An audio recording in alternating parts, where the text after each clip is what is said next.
Good morning, everybody. We are live. We're live here on the Impact Money Show. Welcome back. Broadcasting from Washington, D.C., the political jungle, where the only thing chillier than the vibe on Capitol Hill is the weather. That's right, folks. It's a brisk 49 degrees Fahrenheit out there today. So if you're wondering, past the Lincoln Memorial, grab a jacket. The skies are clear with 0% chance of precipitation, but no need to duck under an umbrella. Humidity is at a pleasant 64%, meaning your hair won't explode like you're a rock star in the 1980s. And the wind, a soft 4 miles an hour, just enough to ruffle your tie, but not enough to send your MAGA cap sailing into Virginia. It's perfect weather for sipping hot coffee or, let's be real, scrolling X to see who's yelling about what. And trust me, that's where the real fireworks are this morning. So buckle up because we are diving in. Now let's address the red-headed elephant in the room, the Trump train, the MAGA movement. The golden-haired gladiator himself has been running the show since January. And folks, it has been a ride with extra actors there. We're talking tariffs, tweets, and a government that's moving slower than a DMV line on a Monday morning. Trump and his MAGA crew came in swinging, promising to drain the swamp, build the walls, and make your wallet great again. But 3 months in, it's starting to feel like they're stuck in quicksand. I think the swamp has quicksand underneath it. That's what I think. That's what it looks like to me. The swamp is full of quicksand. The media's got a front row seat, popcorn in hand, ready to spin every stumble into a soap opera. This morning, we're peeling back the curtains on why the government's a mess, how Trump's agenda is hitting speed bumps, and what it means for your hard-earned cash. Spoiler, it's not all sunshine and tax cuts. There we go. Let's set the stage. Washington, D.C. is supposed to be the nerve center of the greatest country on earth. But right now, it's more like a reality show where everyone's fighting over the last slice of pizza. The government isn't working, folks. It's like a smartphone with 2% battery, a cracked screen, and an app that keeps crashing. Congress is bickering, the White House is juggling a million headlines, and the media is out there stirring the pot like an auditioning for a cooking show. Trump and the MAGA wanted to shake things up, cut taxes, deport illegal aliens, slap tariffs on China, but they're finding that the DC swamp is stickier than a melted gummy bear. And the media, oh man, they are loving it, turning every political hiccup into a blockbuster scandal, like the Signal deal. Oh my God, the Signal. Oh, they had a Signal group. Oh my gosh, can you believe it? Oh, everything is just blown out of proportion. Like Trump's big MAGA agenda. He's been preaching America first louder than a foghorn on a football game. Tariffs to bring manufacturing back, tough immigration policies to secure the border, tax cuts to juice the economy. You bet. But here's the funny part. Getting any of this done is like herding cats while riding a unicycle. Let's start with the tariffs. Trump's been waving the tariff stick like a wizard's wand, promising to slap 10% on imports, 50% on China, and maybe even 145% if he's feeling spicy.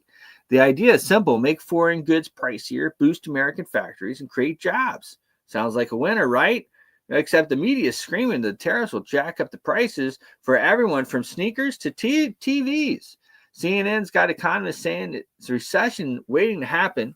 MSNBC's calling it a tax on the middle class. And even Fox News is hemming and hawing, worried about Walmart shoppers rioting over $200 toasters. And Trump, he's out there posting in all caps, tariffs are great, jobs are coming back. Meanwhile, the S&P 500 is doing cartwheels, down 1.16 today, but up 2% last week because Wall Street is betting on the chaos. Then there's immigration. MAGA has been crystal clear. Secure the border, deport the illegal aliens, no more free rides. That's it. They're done. Trump's been talking walls since his hair has been a shade less iconic and his base is fired up, posting memes on ICE agents on horsebacks, chasing down the border crossers, but turning that into policy, it's like trying to fix a leaky pipe with duct tape. The government's immigration system is a maze of red tape, lawsuits, and bureaucrats who move slower than a sloth on vacation. Trump's team pushed for mass deportations, but last week they had to sign a spending bill, or a couple weeks, and it gets this. It keeps funding the same old immigration programs that they hate. We're talking $10 billion for border security. That's more about welcome wagons than walls, housing, healthcare, legal aid for migrants, for illegal aliens, folks. It's all there. It's all paid for. It's all legislated into law. It's like a care package for folks who didn't RSVP. Why did they sign it? Because the media was ready to pounce with headlines like Trump shuts the government down, kicks puppies. Okay, maybe not the puppy part, but you get the drift. The bill was a 1,500-page beast. Nobody read it, and they passed it to avoid the shutdown. Classic DC. Promise a revolution and deliver a fruitcake. But let's not dwell on the bill, because the real story is bigger. The government's broken. Trump's finding out it's harder to fix than a 20-year-old pickup truck. Congress hasn't passed a proper budget since flip phones were cool. The national debt is $36 trillion. It's growing faster than my neighbor's lawn in July, and the media's got everyone so spooked about shutdowns, they'll sign anything to keep the lights on. It's like the government's a teenager with a credit card, maxing it out on stuff nobody needs. Foreign aid, green energy, diversity workshops, while taxpayers are stuck with the bill. MAGA wants to slash all that, but they're up against a system that's been fleecing us since the Constitution was a rough draft. And the media, they're the cheerleaders, hyping every misstep into a crisis. One day it's Trump's tariffs will destroy the economy. The next, Trump's immigration crackdown is heartless. No wonder the guy is posting at 3 a.m. He's got a media mob on his tail. Speaking of the media, let's give them a round of applause for turning dysfunction into a spectator sport. They're like the ringmasters in this circus, waving their microphones and shouting, "Look at the chaos! Look, look!" Every time Trump tries something, tariffs, deportations, tax cuts, the media spins it into Armageddon. Remember the 2018 shutdowns? Trump held firm on the border funding, and the press roasted him like a hot dog on a campfire. This time he's playing it safe, signing bills and dodging shutdowns. But the headlines are still brutal. CNN's got panels debating whether tariffs will make your groceries cost a fortune. MSNBC's crying about immigrant families. And even social media is a war zone, with MAGA diehards posting Trump 2025 while others meme him into a sellout in a sombrero. The media's got everyone so paranoid about looking bad, they're afraid to rock the boat. And the result, a government that's stuck in neutral, funding stuff nobody voted for, while your paycheck continues to shrink faster than a cheap t-shirt. So what does that mean for your money? Buckle up, because it's not pretty. Trump's tariffs, if they ever kick in, could make everything pricier. Think $4 avocados and $100 sneakers. The media is not wrong about that, but they're not telling you the whole story. Tariffs might bring back some jobs, but it'll take years. And in the meantime, you're going to pay at the pump and at the store. Oil is at $62.91 today. Twitchy but stable per our earlier calls. But one Middle East flare-up could send it to $80, and your gas bill with it. Immigration, the government spending billions on programs that MAGA hates, and that's not changing soon, because DC is too busy arguing over who gets the corner office. Your taxes, they're staying high because the debt's a runaway train and nobody's hitting the brakes. The Fed keeping rates at 4.75 to 5%, so loans and mortgages aren't getting cheaper, and inflation's still nibbling at your savings like a hungry mouse. Remember, I've said it a number of times, don't look at how much they say they're going to tax you. Look at how much they're spending, because how much the government is spending is how much you're getting taxed. That's the number you need to look at. How much are they spending? And that's how much you're getting taxed. And if spending going up, then guess what? Your taxes are going up too. That's the way it works. There's no getting around it. But let's talk about the markets because that's why you're here, watching the Impact Money Show. The stock market's a drama queen with the S&P 500 futures down 0.16 today. But don't forget last week's 2% pop. Investors are betting on Trump's chaos, hoping the tariffs and tax cuts spark growth. But they're nervous about the trade war. The Hang Seng Index, the Hong Kong Stock Exchange, is flat at 21,971. Is snoozing through this because China got they have their own headaches. Slow growth, no stimulus, and a market's yawning louder than a bored teenager.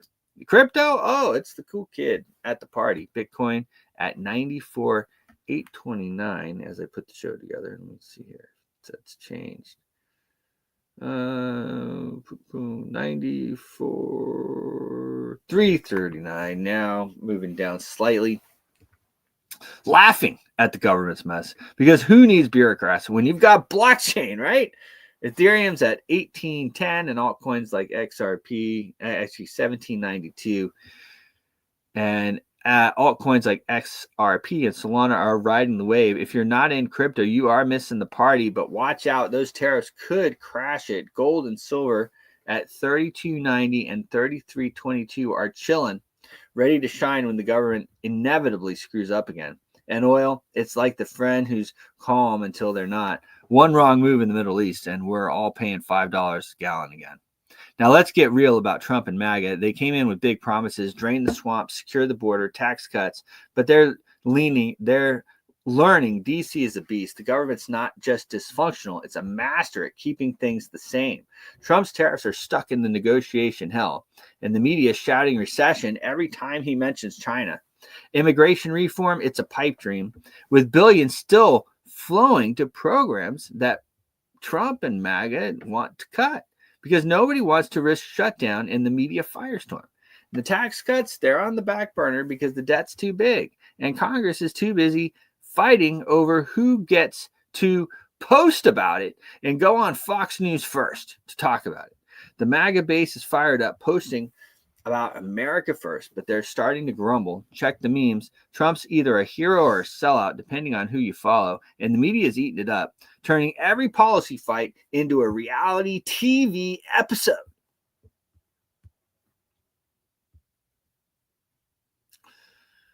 Good morning, Dr. Oleg from the Ukraine. Hope you're doing well, my brother.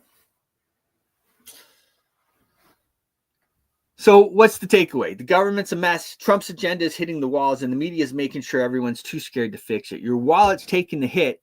Higher prices, stuck taxes, and debt that's growing faster than a TikTok trend. But here's the good news. You don't have to play their game. Take control of your money. Buy gold and silver if you want safety. They're at 32.90 and 33.22, ready for the next crisis. Jump into crypto if you're feeling bold. Bitcoin's not waiting for Congress to get its act together. Or invest in local businesses because that diner down the street got better customer service than the IRS. And stay glued to X because this is where all the talk happens. Not in DC's marble halls, but in the memes and the rants of the folks who are done with this nonsense. This morning, we're going deep. We got experts like Matt Dixon joining the show, breaking down the plan, the economic plan, the quagmire, and whether your investments are safe in this circus. We'll check in on DC's what's going on here and keep you up to date as we move forward. I have with me here the great Matt Dixon with the Market Watch Report. Sir Matt, how are you? Hey, good morning, Bruce. You're asking a lot to go into the economic plan. Is there a plan? I don't know. I don't know. Anyway, I think there was kind of a plan. It's just hard to really get anything done or gone through or pushed through here. I mean, it's craziness. Yeah, I hear what you're saying. I'm just going to hopefully share my screen if I can. Here we go. So I'm hoping you can see my chart. Yes. So I've started with the SPX, the S&P 500. And the reason I started there, I want that to set the backdrop, the theme for everything we're going to look at today, to try to work out where we are at. Because as you say, crypto has diverged a little bit from the stock markets recently. Crypto has been the place to be, hasn't it? Yes. We've seen, a really good rally in Bitcoin and everything else. Assuming Bitcoin's the leader, we've seen Bitcoin leading the rally, and most cryptos following. Even, if we were, I won't bother jumping down now, but even if you looked at Fartcoin, that one was rocketing today. Let's just have a quick look where we're at with that. Okay, we're up 9% today on Fartcoin. Wow. It's one of the best. It's just an amazing performer. It's it's really rallied recently from the low of 20 cents. We're now at $1.17, so we're almost 6x from the low, and that's Fartcoin. So it just tells you how crazy this world is. But back to SPX, because I think that's really where the story is. We've had, so I'll just scroll out a little bit. Basically, we've had a wave 3 up, and that took us to a previous high back in, when was that now? Back in January 22 was the high at the time. That was what I labeled as a wave 3 high at 4,800. Now we had a wave 4 down, a corrective wave 4 down with lots of overlapping movement, just as you'd expect. And I think we're working on the wave 5. And I believe that we still have a wave higher to go, but not just yet. So from that wave 4, I think we've had a wave 1 up, which I got labeled there, wave 2 down, 3 up to here. That was the all-time high that we had on the S&P 500, about 6,160, somewhere around there. Now, that was exactly 3.618 times wave 1.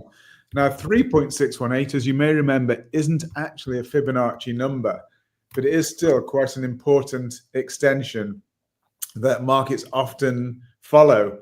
So the most important is the 0.618. 1.618 is the most important extension, which is the golden ratio. 2.618 is another Fibonacci number. 3.618 isn't a Fib number, but it's still very important. So the market's rallied to an all-time high at exactly 3.618 times that wave 1. Now we've had a pullback. Now the pullback, according to Elliott wave rules, can go all the way down to wave 1. So we're still a long way off that, because wave 1 peaked at somewhere around 4,100. We're currently on 5.5, so we're way above that level. So there's room to potentially move lower, but let's just open the chart out a little bit and see where we're at and see what we can deduce from that. So from the all-time high, we appear to have had 3 waves down. We can see that labeled here. There's an A down, a B up here, just that B, and then a C wave down. So that's ABC down.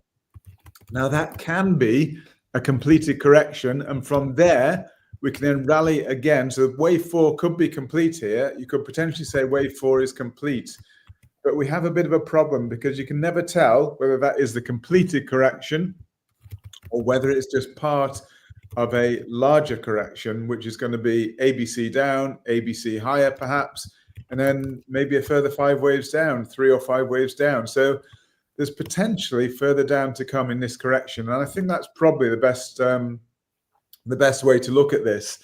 Now, I did post on X over the weekend that people need to understand that there is never any certainty. Nobody in this world knows for sure where the markets are going. We're working with probabilities here. So I'm giving you the most likely probability where the possibilities are. We can obviously potentially be complete here at the correction complete and rally to new all-time high.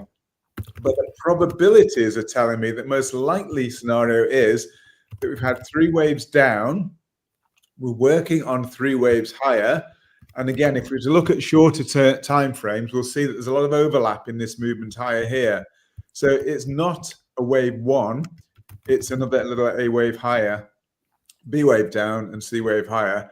So it's going to be ABC down, ABC higher, and then a further movement down. That is what this, when I look at it on a shorter time frame, that's what this is telling me. So it tells me that the downside is not complete yet. But at the moment, we are working on this little ABC higher, and we're actually on the final C wave higher. C waves can actually sometimes be quite aggressive. They're normally they are in 5 waves. They're an impulsive little move, quite powerful sometimes, as we saw this movement down here in this C wave was a powerful move down. I mean, we moved from 5,800 all the way down to 4,700. So a massive move in this C wave, very aggressive move down. And so we would expect this move up here to be quite aggressive. So it's no surprise that the market is pushing higher quite strongly at the moment. But that doesn't mean to say that we're going to push straight to all-time highs.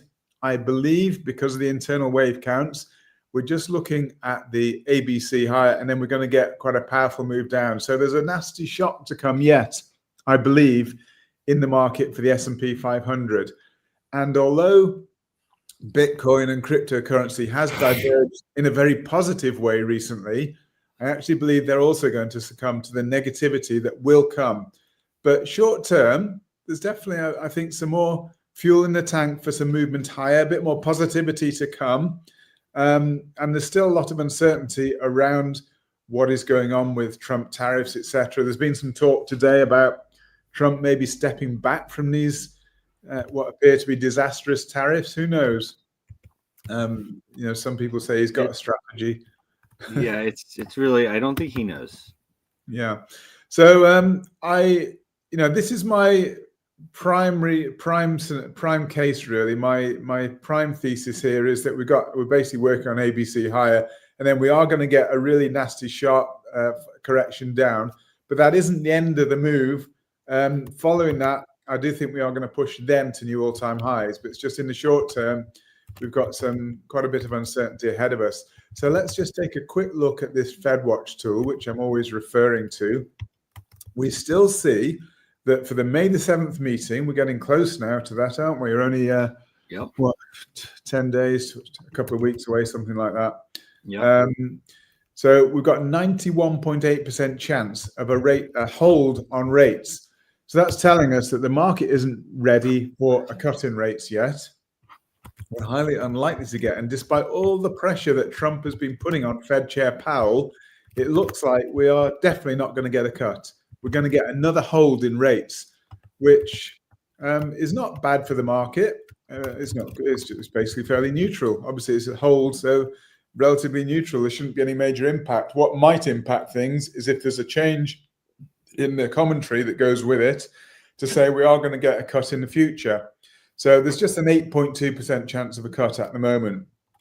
Let's just scroll forward a little bit to what's expected for the June 18 meeting. Now that meeting is telling us a 40.6% chance of a hold, another hold, and a 54.8% chance of a cut. So as we move over to June, it looks as though maybe we're going to see some more headwinds for the economy. Maybe the economy is going to be struggling a little bit with these tariffs. We probably are going to see some hikes in prices. And it's pretty obvious that if you're putting a tax on things that America absolutely needs and can't, I hear what Bruce was saying and what Trump is trying to say, that if you basically make imports too expensive, people can't afford these expensive imports. So you eventually bring manufacturing over to the US and manufacture these things in the US. The problem with that is that US wages are a lot higher, for example, than wages in China. So China can manufacture things very, very cheaply. So the only way I see for the US to really get out of this is actually to increase productivity. And they're not going to do that by cutting wages, because nobody's going to accept that. They're only going to do that by powering ahead with technology, with AI. And I think this is where the focus should be for Trump and the government there, the administration should be focusing on these technologies. And these tariffs and trade wars are causing nothing but problems, because China has stopped even exporting these rare earth metals and minerals to America. They're actually being very smart, China, in their response to these tariffs. They're very targeted. They know what they're doing. It's a very organized approach compared with Trump's tariff policy, which seems to be a scattergun approach without any real thought behind it. The Chinese are thinking behind this, and they're looking for other markets for their goods if America aren't going to take them, or if they're going to price them out. So this is why I think the markets aren't particularly happy with what Trump's doing at the moment, but we'll see. So as I say, for now, it looks as though rate cuts aren't going to come until at least June. But this is actually by no means a categoric cut, because with 54% for a cut, 40% for a hold, that can change very, very easily. So at the moment, it's still touch and go, borderline, whether we get a cut in June. So at the moment, the economy is staying reasonably stable, but we're not seeing markets yet pushing to new all-time highs. But I do think there's going to be some more trouble to come. And as Bruce said, it could be that the economy starts to show cracks with these with increased prices, with inflation, etc. So we're going to be watching inflation numbers quite carefully, because eventually, you know, inflation, it's a lagging indicator. It looks back really. So we need to see some time for these tariffs to actually take effect. And it's not going to be overnight. It will take a little bit of time. But eventually, if we start to see inflation ticking higher, that's quite bad, because if prices are higher, it's potentially a drag on the economy. It'll slow things down. And that's one of the reasons why the oil price is potentially slowing. So momentarily, I'll just flip over to oil and show where we're at there. So we had this move down in oil, which looks, you know, reasonably powerful move down. We've moved up, and it actually looks, the move up looks corrective.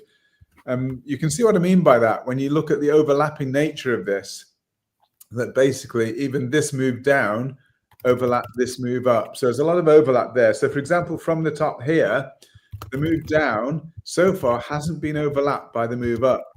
So at the moment, the movement up appears to be corrective, and we still have a further movement down, I think. And I think that we are going to see oil in the 50s, at least in the 50s, maybe even the 40s.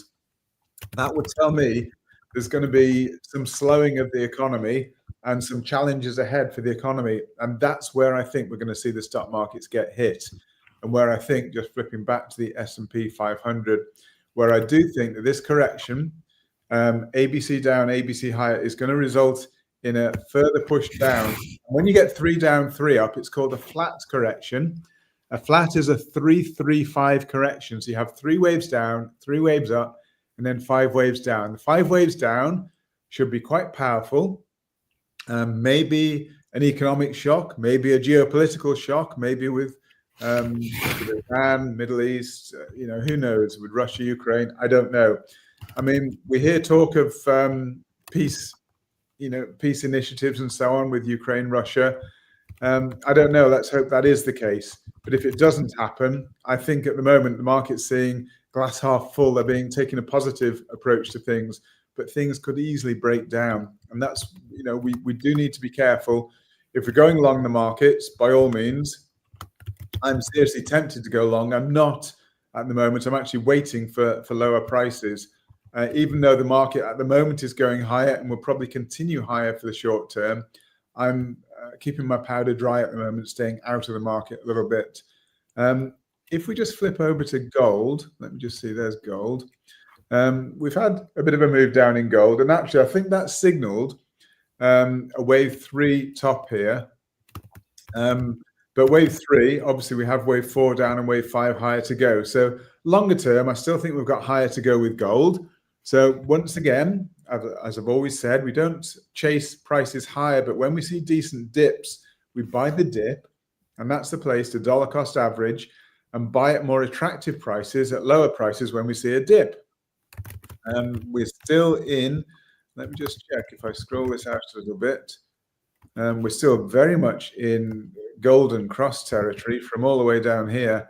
Back in December 23, we had a golden cross where basically the short-term moving average crossed above the long-term. We're still way above that. So right now we're still in bull territory. We're still in the trend is most definitely still higher for gold. So even though we've had a wave 3, a wave 4 probably shouldn't take us too far down. It shouldn't give us a crossover of these moving averages. So we're still in this bull cross territory, golden cross territory, I should say, which is telling us that the trend is higher and we should still be moving higher. So I do think following wave 3, we're getting this wave 4 down, which may probably push a bit further down. This is what we're saying. We're going to get an ABC down for gold to give us wave 4. Then following that, we'll get a wave 5 higher to take us to new all-time highs once again for gold. So if we see the dip, as I'm expecting, again, it will be a great opportunity to buy. And there are opportunities. We can make money out of this market, whether it be crypto, whether it be gold, whether it be the S&P 500. We can make money as long as we trade with decent risk reward, trading the probabilities or trading the possibilities with probability in mind. So we can actually manage our risk reward accordingly. And patience is the key. We have to be very, very patient. Sometimes this is, for me, it actually pains me to be out of the market when there is some market movement. But actually, patience, I've learned over many, many years of trading, patience is the key. The most important thing is don't lose money. And so I'm remaining patient, waiting for lows. I'll buy those lows, then I'll just hold, expecting we are going to see new all-time highs for a lot of the assets. But even if it's not all-time high, once we start to move higher again after a decent ABC correction, we can then protect our positions. We can move our stop losses into guaranteed profit position once the price moves up a bit, and then we can just ride the price higher. And then no matter what happens, even if there's a market crash, you actually collect a profit in that situation. So this is the way that I like to try to trade. There's just a couple of others I'll touch on today. Obviously, we look at the dollar index. I do think we've probably still got lower to go with dollar index. But long term, the dollar is going to rally still long term. But short term, we've still got lower to go for the dollar. And we need to look no further than the pound dollar, the pound against the dollar here. We've had quite a rally from the lows. If I go on to weekly and just show you where I think we're at, you can see that I believe we're in very much of a long-term downtrend. We can see this downtrend, that the price is bounded by this channel, a downward channel for the pound against the dollar. But you can see there's still plenty of room for upward movement and still to stay within this channel. It's not a certainty, but channel is a probability again. The likelihood is we've had some kind of A, B, and we're going to get a C higher to finish this within the channel. And then we get the next move down. And I had predicted, remember, over a year ago now, I said, if you remember, Bruce, that the pound is going to, or the dollar is going to flip the pound. So the dollar will become more powerful than the pound in the future. That's not because the dollar is such a great bet against everything else, but when there's times of trouble, eventually people do still flock to the dollar. So I do think that we're going to see the dollar strengthen massively in the future, which is actually the opposite of what Trump wants. Trump wants a weak dollar because it actually makes buying imports more expensive. So in other words, Americans will stop buying imports and they'll actually want to buy their own homegrown. Excuse me, my screen's just gone a bit funny. Don't know if you can see that. Better? From our angle, looks fine. Okay, good. Yeah, I need to get that sorted. But anyway, I do think we're going to head for a weaker dollar, a stronger dollar eventually. But short term, I think we're heading for probably further weakness in the dollar, which is kind of what Trump wants at the moment. It aligns with what he's saying. But actually, when you have a weaker dollar, as I say, it does make those imports. And don't forget, America is a net importer massively. This is why they've got the trade deficit. And so if you make those imports more expensive through tariffs and through a weakening dollar, then it will push up inflation at some point in a serious way. And then they won't be able to drop interest rates. And this is why Fed Chair Powell is being a little bit reluctant to drop interest rates in a hurry, and why there's this confrontation really with Trump over interest rates. So there's a lot of reason behind it and why that's all happening. I think probably we'll cut that pretty well where we are today. As I say, I think that we're going to be heading for probably more upside in the markets, but I'm not buying at the moment. I'm waiting for further dips to buy. So I think any movement up is a sort of bull trap. I don't know if you've heard of that term. A bull trap is basically where the bulls think they're in control. They're buying heavily, following the market up, buying, but it's just a trap and the market will sell off sharply soon. And just going back to finalize and finish for today, as I say, looking at the S&P 500, I do think, and I'll go back to daily there, I do think that we're basically just in the midst of a very large correction. This correction started from the all-time high back in February, had an ABC down, quite a sharp ABC down, but we're just working on ABC high before the next big move down. And it's that big move down where I'll be looking to basically buy the dip and add to my holdings there. And just one final thing, I'm actually looking at a new cryptocurrency, which isn't yet on the market, but I've looked at it in great detail. I've looked at the team behind it. I've looked at the investments that are already in it, and I'm really excited about the prospects. So I'm going to do some more research with that, put some presentation. I'll talk to Bruce about it and see what he feels about it as well. And if he's keen as well, I'll bring it to you, because I certainly plan to invest at the moment. As I say, I'll do some further research, but I think it's a great opportunity. I like to look for, we're looking for value here in the markets. We obviously trade according to where the markets are going, but sometimes there are opportunities, and I think this is an opportunity that we'll talk about in the future. So we'll discuss that, Bruce, and we'll see whether you want to bring it to the show. But thanks for listening. Thank you for listening, and look forward to catching up soon. Sounds good. We appreciate it. Always a pleasure. Cheers. Thanks, Bruce. Thanks, everybody. Bye for now. Cheers. The great Matt Dixon with the Market Watch Report. Of course, coming to you from, he's in Dubai, I think, right now. I'll be in Dubai soon as well. Of course, Token 2049 is kicking off over there in Dubai as we speak. I decided to skip that one.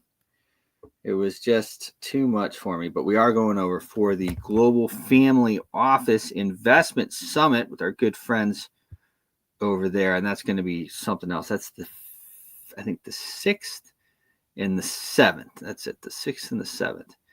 And that's going to be awesome. Of course, we'll have our friend Vin Menon there as well.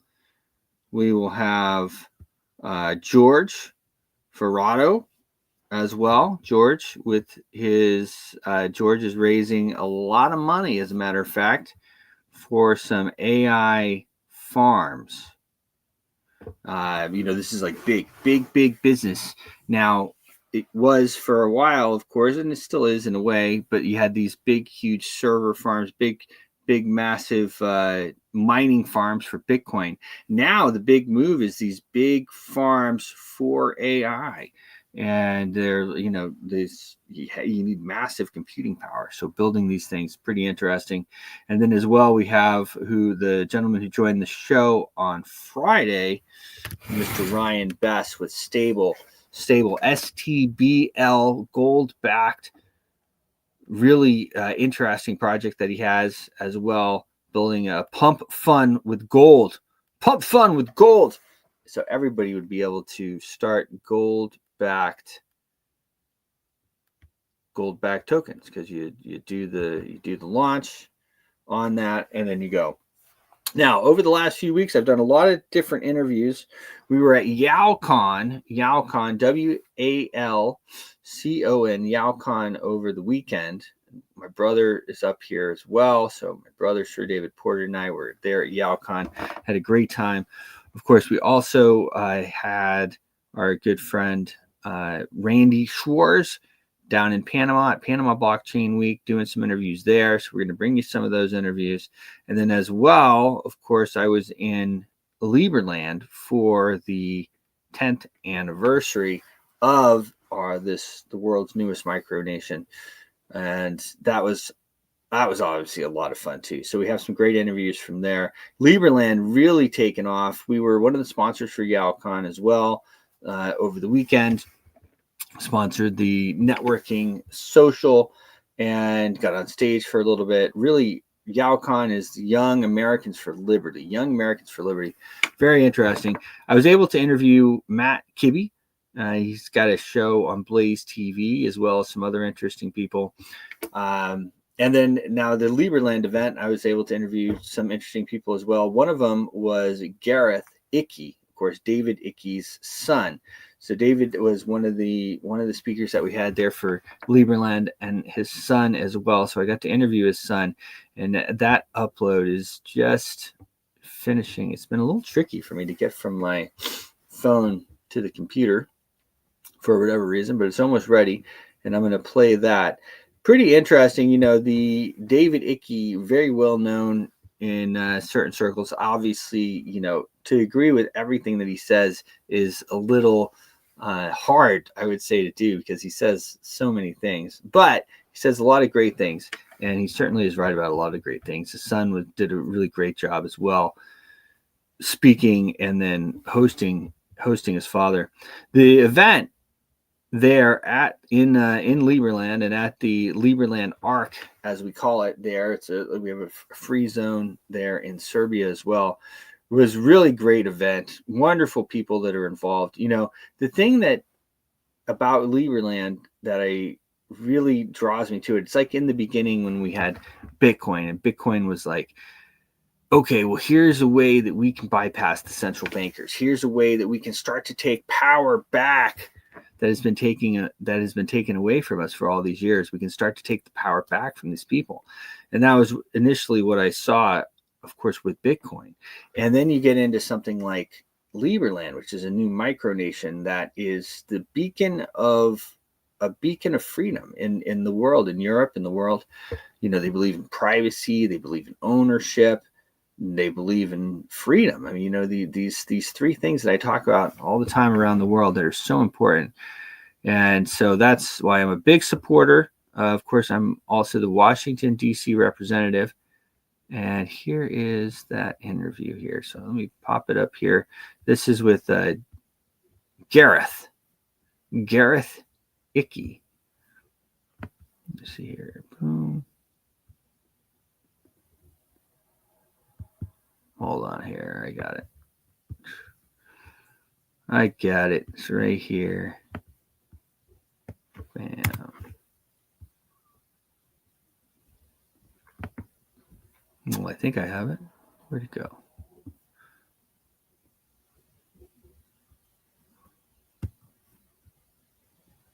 Hold on a second here.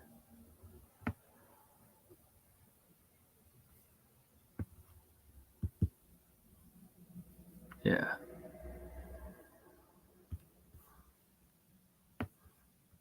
Okay.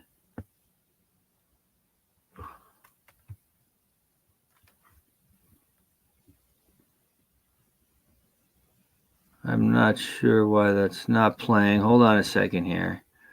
Let's see if I can play it from the media player. If not, we can follow up with this stuff. And we are back here at Lieberland. All right, here we go. I'm playing. Can I share this to my screen? Share. Let's see here. Video file.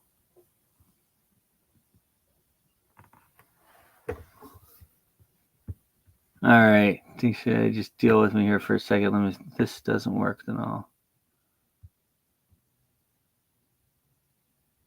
This is movie file, yeah. And we are back here at Lieberland, the 10th anniversary. We just had an amazing speech by Gareth Icke.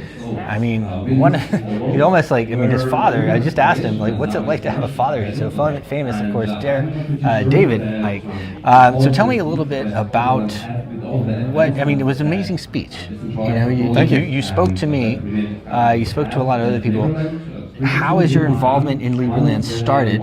This is the first time. This is the first time, yeah. So I spoke at Acapulco in Mexico in February. And obviously, it's about making contacts as much as it's about speaking. Yeah. So, we're all in the same realm. And so then I ended up getting invited to this, and I was like, well, I'm not going to say no to that, So, right? Yeah, it's great. And, just to be involved, even at a real small level, with something that has such potential to really make a difference is great. Well, you talked about that a bit on stage, and we are a kind of it's a 10-year anniversary, right? I say, Bill Gates took 10 years. The other guy with the iPhone, he took 10 years. He was out of his things take decades. They take a while, Yeah. So it means a lot, obviously, to have you here. But there was a depth of your talk that kind of spoke to where you came from. Talk a little bit about that. It's an interesting one. So in terms of childhood and stuff, like my dad was very famous working in television anyway. And so it was quite strange for me because he overnight basically went from, people asking for autographs to people shouting at him in the street. And as a kid, obviously I was struggling to compute. Hang on a minute. But now, years later, I look at all that stuff, which wasn't very pleasant. The media tried to tear the family down and all that sort of stuff. Is actually I see that as my basic training. Right. So when the whole the COVID stuff happened and people were wanting to speak out, but then were maybe frightened to speak out because they were fearful of what would happen to them, what would be said against them, and I'm there going, well, I don't care. Right. Like we've had that. I've been attacked by the media before, and I was during COVID. But it's once you've kind of got beyond that, where people say, I don't care what people think, and you go, right. you do really. Right. But actually, it got to the point where I'm actually like, I'm going to speak my truth, and as long as I know that it's coming from a place of genuine belief, then if people don't like it, they don't like it. It's fine. So talk to me about, do you work with your father directly? Yeah, so me and my brother Jay, we run a subscription channel called Iconic. Because basically what happened was, this was even before COVID, he was starting to be banned from YouTube and from different places. They start with one, and then they just like... Well, then they all kind of fall into line. And so we got to a point where we were like, I think Parler then appeared, and it was like, okay, Parler's free speech, and then Parler was taken down because they had, I think they were using Amazon servers, and we were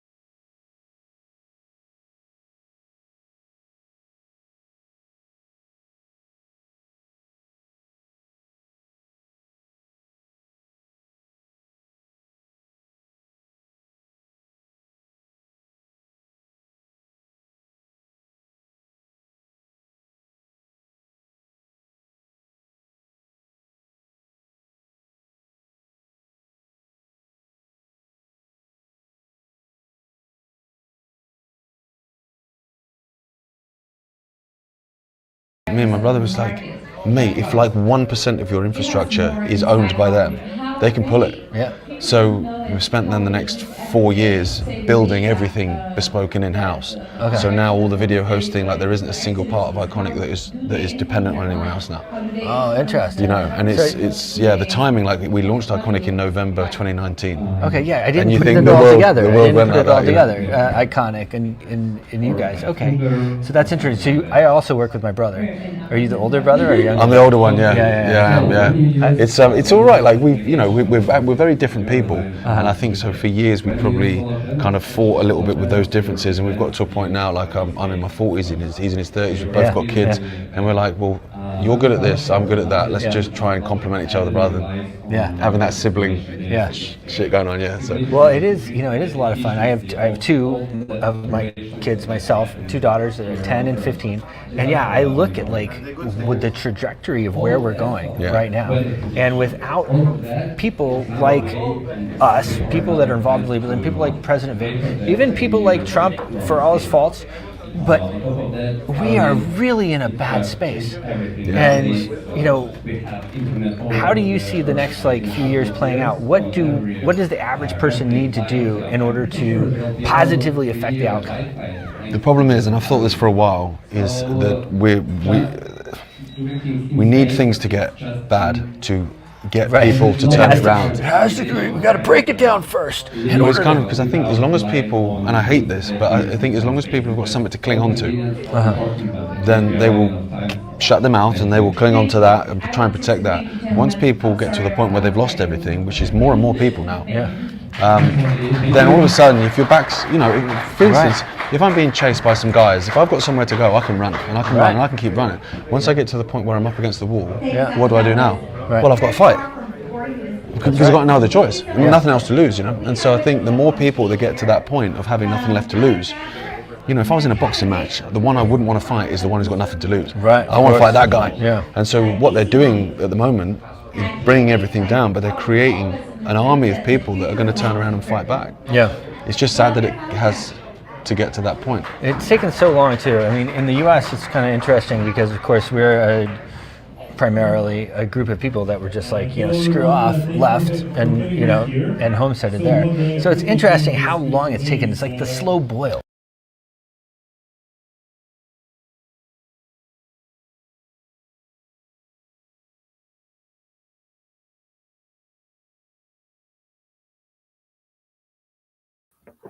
All right, so we're apparently having some technical difficulties today. What a great interview there with David Icke. I appreciate him coming on. I appreciate them coming out to the Liberland anniversary, the 10th anniversary. It has been a great show. So we have a lot of different interviews in queue, and we'll start to play them again. Of course, I was on vacation in France for a bit, and that was a lot of fun.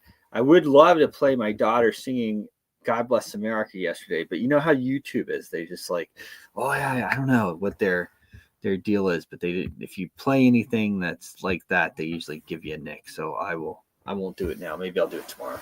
Anyway, great show. I'm going to sign off here, guys. We'll be back on tomorrow. Hopefully we gave you the pulse of what's going on here politically, economically, and everything else.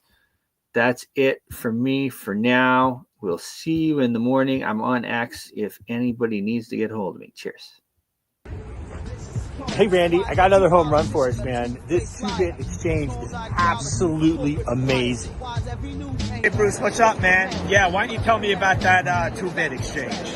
Yeah, that's right. And we're going to be able to list our coins that we want that we support, and they're going to be on this amazing derivatives platform. It's absolutely awesome.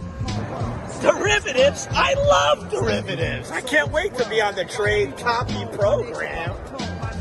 So what I want you to do is set up an account and then send me your UID, and let's set you up with a trade copy system, and you just let it run. Copy our trades. That's it. Easy peasy. So you want me to open an account, send you my user ID, and you can hook me up with the trade copy system. I can't wait. Sounds spectacular. Hey, Matt. Hey, listen, I met with the guys at 2-Bit Exchange while I was in Dubai, and this platform really looks amazing. Yeah, hi Bruce. Yeah, thank you again for that heads up. I mean, I've looked into this 2-bit platform. It does appear to have everything we're looking for. Yeah, that's right. 2-Bit, Toobit. They have great liquidity. They have futures platform. There's a lot of functionality that I think you're going to like on there. And they really want to work with us. They want to work with the Impact Money Show. And as you and I both know, if they have a good product and they want to work with us, well, hey, that's half the battle. I mean, basically, I love that copy trade facility. I love the features on the platform. It's basically very simple to use. Our viewers only need to set it up to copy our trades, and they just do all the trades that we do. Makes it really easy for people to participate. I think they're going to love it. I'm pretty excited about it. And yeah, it's definitely going to benefit people. I mean, obviously with all the years of experience that we can pack into it, and people can basically benefit from that. Yeah, I definitely think it's a goer. Hey, David. Yeah, man, I'm excited about it too. I mean, when you think of the ways that we can help our viewers earn money and be able to participate in the monetary revolution, this 2-Bit platform just opens up all kinds of doors that they don't have right now. Hey, Bruce, I'm checking out this platform. It's revolutionary. That's absolutely correct. And the futures platform is amazing. Great liquidity. And the copy trader program, people are going to be able to make the trades exactly when we make them and make the money that we make. It's a win-win for everybody.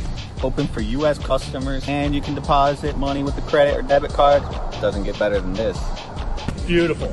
And what do you think we should use as a referral code? I think we should use Impact Money. That's the one. Impact Money.